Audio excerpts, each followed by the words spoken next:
Good afternoon. Thank you all for joining us today for the Lytham Partners Fall 2024 Investor Conference. My name is Joe Dorame, Managing Partner of Lytham Partners. I would like to welcome Flow Beverage Corporation, one of the fastest growing premium water companies in North America. The ticker symbols are FLOW on the Toronto and FLWBF on the OTCQX. Presenting from the company today is Trent McDonald, Chief Financial Officer. As a reminder, management will be available for one-on-one virtual meetings. If you'd like to sign up, please visit lythampartners.com/fall 2024 and click the investor and attendee registration button. Now I'd like to turn the presentation over to Trent McDonald, Chief Financial Officer of Flow Beverage. Trent? Hey Joe, thanks a million for having us here. Always glad to be part of these conferences. They've worked out well for us in the past, so thank you once again for inviting us this time again. Of course. Glad to have you. Yeah, let's just jump in and talk a little bit about who we are and what we're trying to achieve in the marketplace. I'll probably touch a bit on where we came from, where we are now, and where we're going. At that, Flow is a premium water company. Our story is that we were started by Nicholas Richenbach, who's our current CEO and chair of the board. It was founded in Ontario, Canada in 2014 off the back of a wonderful aquifer-fed artesian spring that has just some premium, beautiful water that our CEO and founder thought should be provided to the masses. And if doing so, it should be provided to them in the most sustainable packaging on the planet.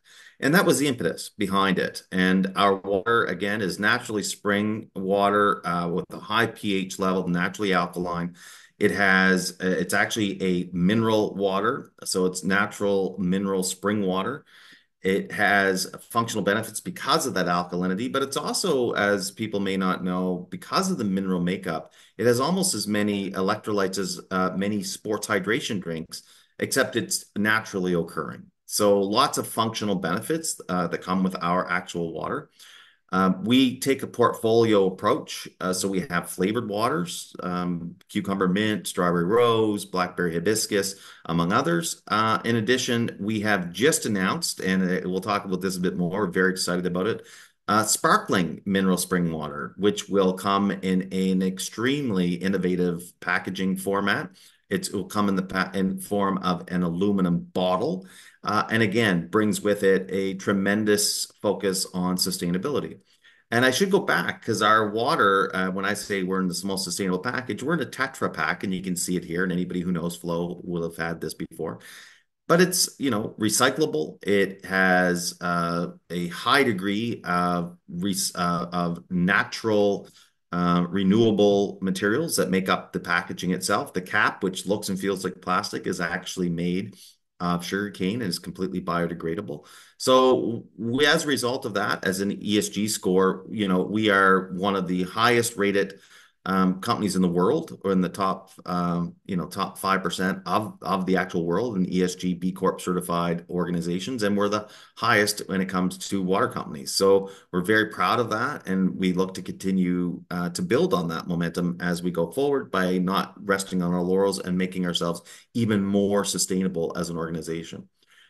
We have done a lot of work on our actual consumer within the marketplace to whom we sell. And again, so you can see we're in sustainable, we're in functional, and we're in premium water. And so the folks who tend to fall into those three categories is pretty wide, and it's a pretty large group. But our best consumer, the one that buys the most, that we really focus on, is that 25 to 45-year-old, very mindful, balanced person with a great social life, family life, health conscious, eco-friendly, and as a result of those folks, among many others who purchase our products, we have a very, very high promoter score at 79, which is for us something else we are very proud of. In 2024, and we're wrapping up 2024, our fiscal year ends October 31st, so we're about to enter our very final month of the 12-month fiscal period. But we recently announced our Q3 results just a couple of weeks ago. So some of the milestones that we've had to date, we completed some private placements. We became getting very, very, very close to profitability.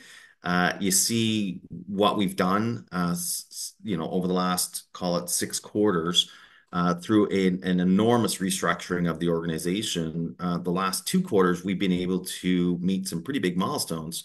In Q2, we were the most profitable we've ever been by minimizing the EBITDA loss to the degree that we've never done in the history of this organization.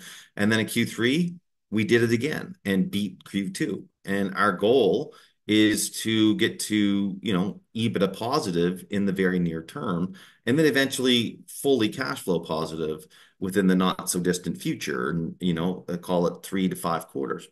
So we have a lot of great things that we've done through the restructuring, and so a lot of that you'll see coming into our results, which we'll talk about a little bit. But even beyond the corporate things we've done, we had a lot of work done on the summer hydration launch program. We optimized our portfolio as part of a restructuring to really simplify the company and get to the grassroots of who we are. We announced the Flow sparkling mineral water, and you can see that in our deck. It's a beautiful, innovative bottle made of aluminum. You can see it. It's something that we are very excited to bring to the marketplace. We've had tremendous reaction from our retail partners and our food service partners, and we anticipate that that's just going to grow over the near term. And we just come out of the Toronto International Film Festival. It's one of the biggest film festivals in the world, and we were there not only activating sparkling, but moreover, we were there with our Tetra, and Tetra obviously is who we are, and the sustainability goes with that. And TIFF was profoundly successful for us. It's always nice to see such famous people walking around with a Flow water in their hand. And that happens all the time anyway. You wouldn't believe how many photos I get sent to me of very famous people walking around with our water. So it's really nice to see that. We also are very focused on co-packing and getting our utilization and capacity utilization up in the plant that we've consolidated all of our production into a plant here in Aurora, Ontario. And as a result of that, we went out and we landed, we extended the Beatbox co-packing agreement for an extra year. So now it's a 6-year agreement representing over the term of it about $213 million of revenue for us. But we have other partners as well, like BioSteel and Joyburst. And BioSteel we did this year, but we have Joyburst, Quench, which is an up-and-coming company that we anticipate great things from going forward. Great products in the sports hydration industry there, and that segment of the industry, I should say.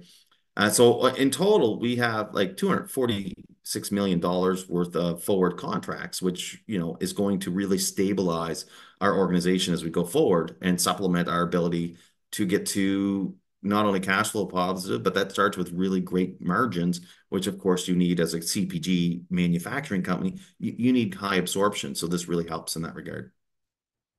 So again, we just came out of TIFF. You can see again in a clear, nice photo here, our packaging that's coming out for sparkling water. Again, very, very excited, and TIFF went extraordinarily well. Our growth priorities, not just we say here 2024, but it's really coming off of 2024 out into 2025. Our Flow brand growth on our financials, it looks like we're not growing. It looks like we're declining, but that was part of our restructuring. We made the cognizant decision to get out of unprofitable channels that weren't working for us for a number of reasons. We took a step back as a result of that in Flow branded sales, but the growth is still there in all of the channels where we really wanted to be growing. So as an example, e-com, retail, convenience, lot of good food service, natural foods, both in Canada and the United States. And we anticipate that continuing as we go forward. And we are really close to getting to the point where we've mitigated all of the impacts from exiting those unprofitable channels and actually going to full consolidated growth on Flow brand, probably by Q1, if I had to guess. And so we're really excited to continue to focus our efforts into those channels and what we've done to really alleviate our path to profitability. We've again expanded our capacity. We went from 3 lines to 4 lines. We've announced plans to go up to lines 5 and 6, which we hope will be operational by the middle of next calendar year. And quite frankly, by the time we get there, they're already filled to our capacity. So we're doing a lot to really drive business and to utilize that site. And we have lots of room for growth at that site in the future for anybody who says, what, when are we going to run out of runway? We're not. We can go up to probably 14 to 16 lines in Aurora. Uh, we've dramatically improved all of our functional areas in every way, and started with an IT ecosystem led by our wonderful Pamela McRae, who's our Senior Vice President of IT. But it was a company-wide effort, and that IT team are rock stars. But we've gone full automation within our operating environment. All of our finance function has been completely restructured under Lashana, who's our Senior Director of Finance. And the team is humming. The processes have been improved. We're closing our months in 6 days, closing quarters, getting information off to our board and audit committee. It is a very different environment that we find ourselves in today.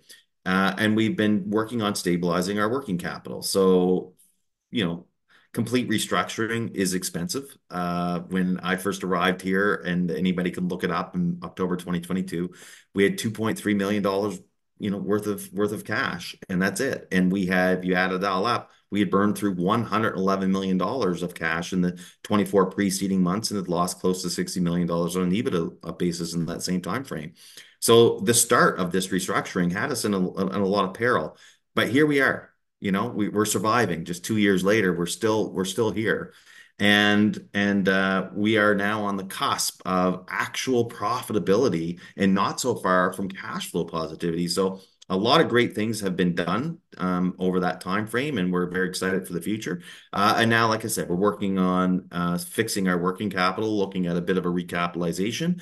Now that we have a great story to tell on a future and an actual profitable future coming. So looking for good things here in the next little bit.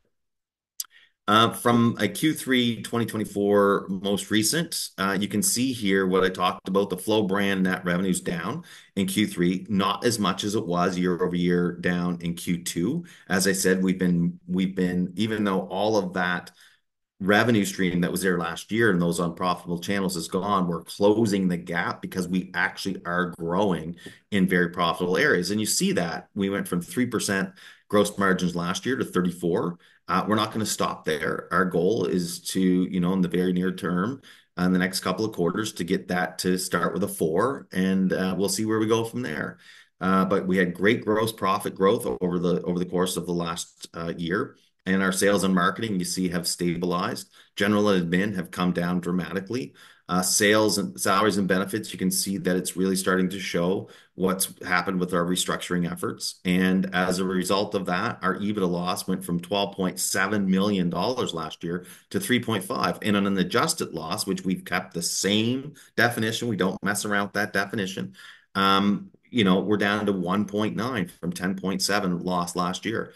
So an amazing amount of progress, and we believe, again, we're just on the cusp of making that negative a positive. So we're really quite enthusiastic about what we've achieved to date. For us, we just want to keep focusing on adjusted EBITDA positive and keep simplifying. So we see the resumption of growth. We're focused on co-pack sales and Flow sparkling water. So these are our net revenue drivers on a consolidated basis, and we need to continue to drive those again profitably. Gross margin is a huge focus. So it's capacity utilization, contractual minimums within the co-packing and operating expenses. We are not going to take our foot off the pedal when it comes to being efficient. And so, we have stable sales and marketing. Eventually, we're going to have to put some money in there, clearly, because we want to continue to grow and to open up new doors and new areas of distribution. And the restructuring, is you know fairly done, but there's always places we can look, and there's some things we're still doing in logistics and distribution, which was the biggest black hole for us certainly when I arrived.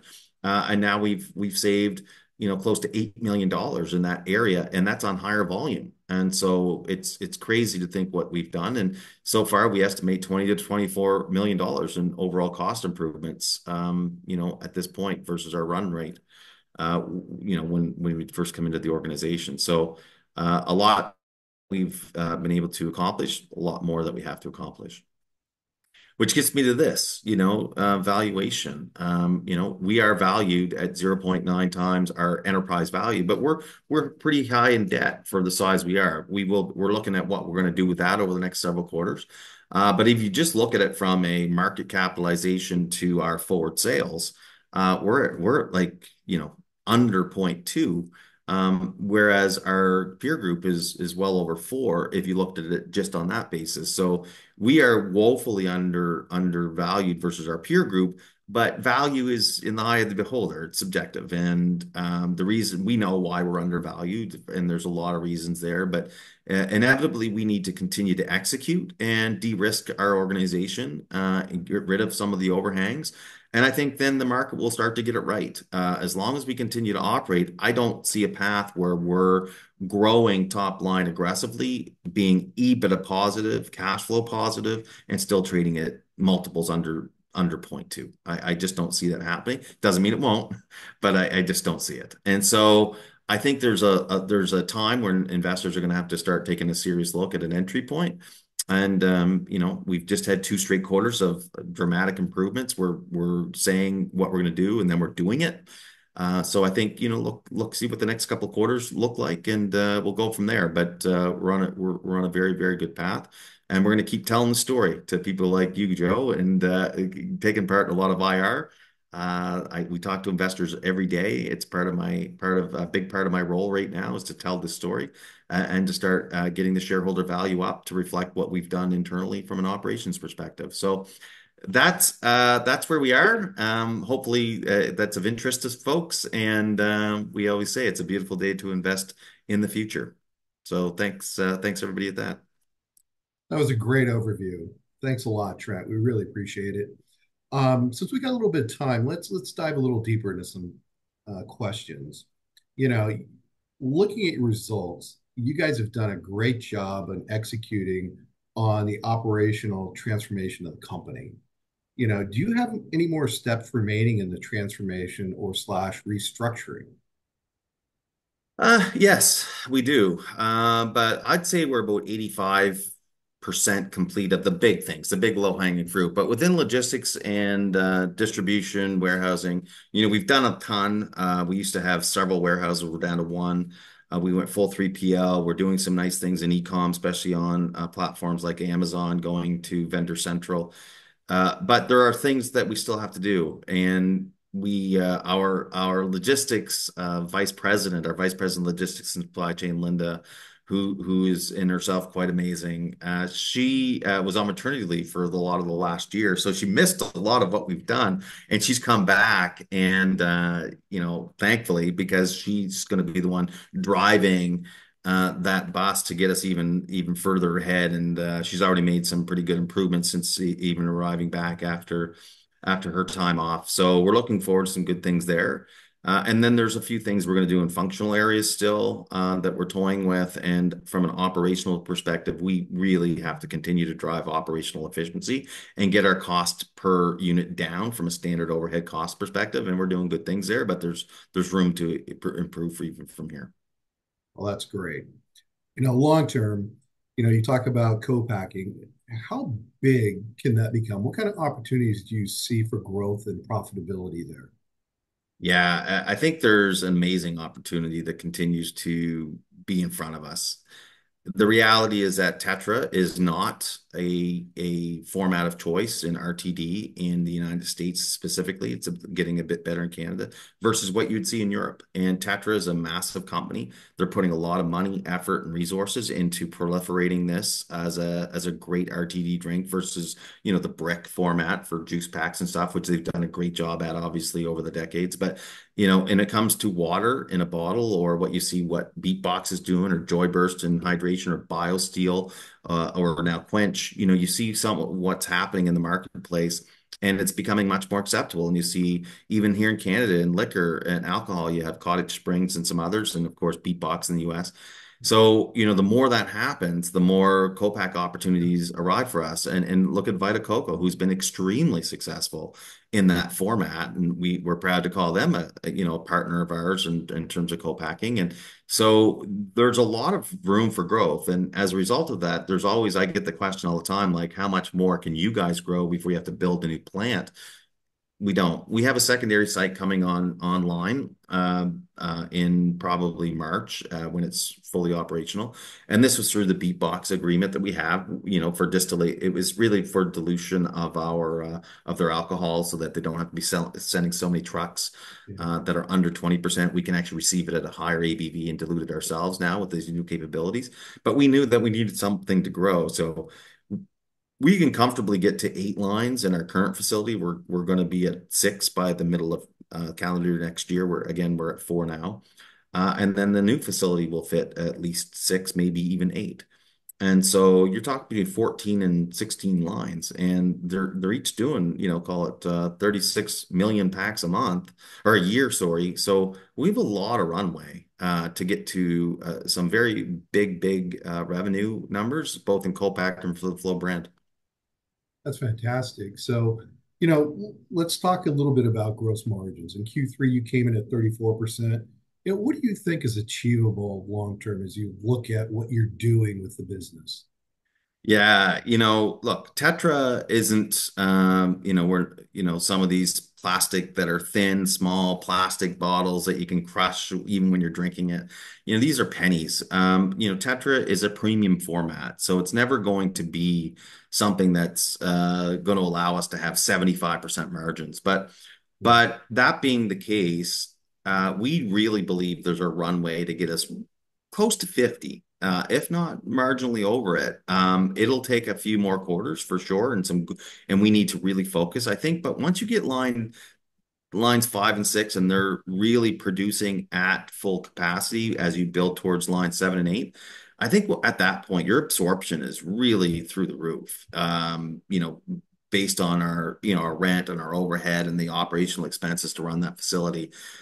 So I anticipate some really great numbers as we sort of get to the second half of our fiscal year 25. But for now, I think, I always say it's lumpy. It's a little bit lumpy. I wish it was just a linear, that's just going to go every quarter, it's going to go up. But we've made a lot of improvements to get to 34. We'll see what Q4 comes in at and then Q1. But I think you're going to see some more improvement between those 2 quarters, and we'll see where we go from there. Great. Shifting to adjusted EBITDA, what level of revenue do you need to reach to get to 5 to 10 million in adjusted EBITDA? And when do you think it would be possible to achieve it? Without giving hard guidance, I think we can get to that in fiscal 25. That's internally what we're talking about, and we're building out a plan to get there. But I think there's every reason to believe we could be right in that range of numbers that you just put there, 5 to 15 million of positive EBITDA next year, next fiscal year. I think that's the path we're on. I don't know if people realize that, but no, that's the absolute path that we are on, and we're going to work very hard to get there. Well, that's impressive. Kind of shifting gears a little bit, going to the sparkling water. Can you provide a little bit more color on why this was chosen as, the next innovation for the company? Yeah. Look, we've tried different innovation within our Tetra. We went with vitamin, and before that we had collagen. But there's reasons those didn't work out the way we'd anticipated. A lot of it's the way it's merchandised and stored, and we can't separate. And it looks like just another flavor extension to our current portfolio. So I'm not sure we did a great job at differentiating from a consumer perspective. And the biggest competitors in vitamin are, a lot of them are in refrigerated settings at point of sale. That's expensive retail space, and it's hard to compete unless you have the resources to put into it. So, but when it comes to sparkling, that's a completely different category. We're not merchandising that on shelf beside our still water and Tetra. It's a very different area of the merchandising space within the water sections. We believe that there is a high demand right now, and we've heard it. Like we've heard it from our retail, not consumers, retail partners, that they are looking for a more sustainable option in sparkling. And there's a lot of 355 mil, like a Coke can, that are filled with sparkling water. A lot of private label, a lot of like everything from a Buble to a Perrier to whatever. But when it comes to bottles, it's all glass. And this presents a very unique format that has a much lesser, sustainability footprint than glass does. A lot easier to handle, and we believe it's going to be a great format for us. And we have already gotten, I can tell you, like it's not like when we were announcing, extensions within Tetra. I can tell you, we have a lot of commitments already, like volume, but that we wouldn't even expect it already. That people are, food service as well, that they're coming into it big. They love this format. They think they can sell it to their customers and consumers. And so we're looking for great things. And, now is the time because we're doing it in a way that's sort of cash flow neutral and for us, which is good because we're not rocking and rolling it from a working capital perspective at this particular time. We will be eventually, but we just came through a big restructuring. But that being the case, we had an opportunity right now. So sometimes opportunities you need to take, even if they come at a not so much of an opportunistic time. But this is what we had to look at, and so we dove in because we think it'll be cash flow neutral to get it going, and then it's going to be tremendously cash flow accretive in the very near term because of the way we're launching it. So specifically food service, where you don't need a ton of marketing and things of that nature, but it's big volume and margin accretive. So that's sort of the impetus behind it at this point. It's a great looking product. When is it going to be available in the US, or is it available in the US? It's not available anywhere just yet. We've produced quite a bit of it, like for activations and sampling. But right now, we believe it'll really start becoming available later this calendar year. But mostly the first quarter of next calendar year. So I would expect everybody will be able to buy this in the US and Canada by the end of March in both in e-com and retail environments that have already made orders, and then in food service environments where we're big, you'll start to see it. So I think by March 31st it'll be everywhere. Great. All right. Looking at your revenue, I mean, how is it divided between US and Canada today? Yeah, if you don't look at Copac, which is clearly all Canada, we're really getting to about a 50-50 on, e-com and retail. And we expect US to grow more than Canada over time. We're putting a lot of emphasis to really proliferate the US, and we're getting a much more focused strategy where we're not just putting things out there so that we're everywhere across the states, because that presents lots of problems logistically as well, and the cost to serve. But we are looking at geographic things that we're doing. That we're going to have some announcements coming out that we're excited about. So we're doing some things around that. And we are looking at growing it, and we built out some internal resources and team members that are coming in, really going to drive those sales and those results. So we're excited about what that's going to look like. And that's very recent. But Canada continues to grow. Don't get me wrong. It's growing in great channels. Loblaws has been a great partner for us. as has others. Like Sobeys has really turned the page as well, and Costco. We just launched a 12-pack 750 mil with them that went very well. Wow. From what we can see, Starbucks obviously a big food service partner in Live Nation in Canada here. So we have lots of growth in Canada, and we continue to look for growth in Canada. But the U.S. is where we're right here, and we could be this. And so we're putting our resources there for sure to get where we need to be. Well, that's good to hear. I mean, clearly that would be a great opportunity for you guys to get more penetration into the U.S. market. Absolutely. Just kind of wrapping things up here, looking forward, what are the key milestones investors should be looking for as you finish up fiscal 2024, and more in particular, when you go into fiscal 25? Yeah, I think investors have to look, it's hard to look at one quarter in a silo. I think investors have to, when we finally come out with Q4, I think you have to look at like, what did the last three quarters look like? Because Q1 was the last sort of big quarter of restructuring, as was Q4 and Q3 before that. We had 3 quarters of, 2 quarters planning, 3 quarters of restructuring, and now you're starting to see the result of all of those efforts. So I think you have to sort of look at, are these guys, is this company really turning the page? And I think that's the first thing you have to look at, is that jump off point going into FY25 based on the final 3 quarters of FY24. I think you're going to want to see in Q1, especially, is there a return to growth of the Flow brand? And if so, then boy, I mean, these guys mitigated a ton of lost sales from unprofitable channels, yet they're actually up. So I think that's going to be important to look at. I think as you get into the later into the, even Q2, you're going to want to see progression in margins. And I think the overhang that people are looking at our cash and looking at our cash burn. Has the cash burn started to come down? And what are we doing to make sure that we're in it for the long run? So we'll be looking at some things, and there'll be some announcements coming out there. But inevitably, we have great partnerships with our bank and continue to have very constructive partner there, and among many of our investors. So there's a lot of people behind this organization, and so we've just been de-risking as we go, as we continue to march towards an actual path people can believe in, and give ourselves credibility. So I think those are the big things you're going to want to see.